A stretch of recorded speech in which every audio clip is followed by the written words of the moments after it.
everyone, and welcome to hole number 3 in the Labor Day tournament. Play from the second tee, which is Pro and Expert Division. The video is sponsored by Golf Clash and Playdemic, so let's go.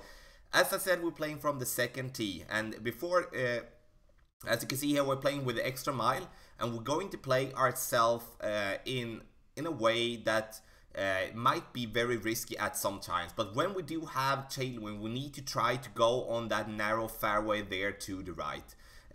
Other than that, we will have to play ourselves either on the left or stand short. I do believe going on the going short, just getting into that like creek, or what can we call it, just there where we aimed. If we move it a little bit to the left on that fairway down there, then we should be having no problem to reach from the green there as well. But now when we do have this type of wind, we need to try to get to this fairway here, or we also have to get to maybe to the next fairway to be even closer towards the pin. We need to value in the type of wind we're going to have, but the thing that we can say, this is a very tough par 4. So as you can see that with extra mile level 7, instead of having to overpower, we kind of measured, okay, here is where we want to aim. Then we adjusted our range from that position to see, do we need overpower or do we not. 2.10 per ring when it comes to the X mile level 7, and as you can see there, we didn't need to overpower our shot, so we could just do a regular shot,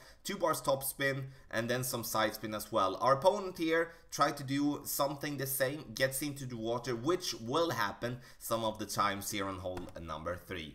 This is a hole where I do think you should be very happy with a birdie, but the way to get an eagle here is if you're going to be in this situation as we are now, or even further up. Have in mind, when it comes to this fairway where we bounced on for our drive, that slopes down to the left, so you need to counter that with either curl or side spin to the right. I use side spin, think that is easier.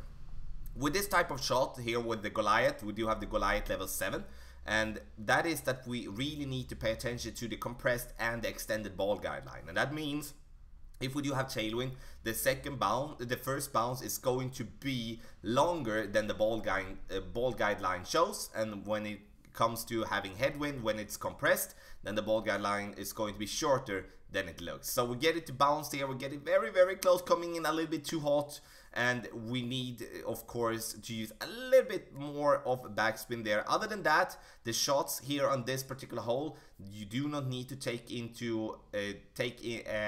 any elevation into account, so you can just play it just regular. So if you are in max distance with your club, you adjust max numbers, etc. So, ladies and gentlemen, this was hole number 3 in the Labor Day tournament, the hole of the Santa Ventura, and you can find this hole on tour number 7 West Coast Pro. Check out patreon.com/golfclashtommy for text guides. Sign it up and get them before everyone else to the upcoming tournament. So in the end, the video is sponsored by Golf Clash and Playdemic, so good luck in the Labor Day tournament.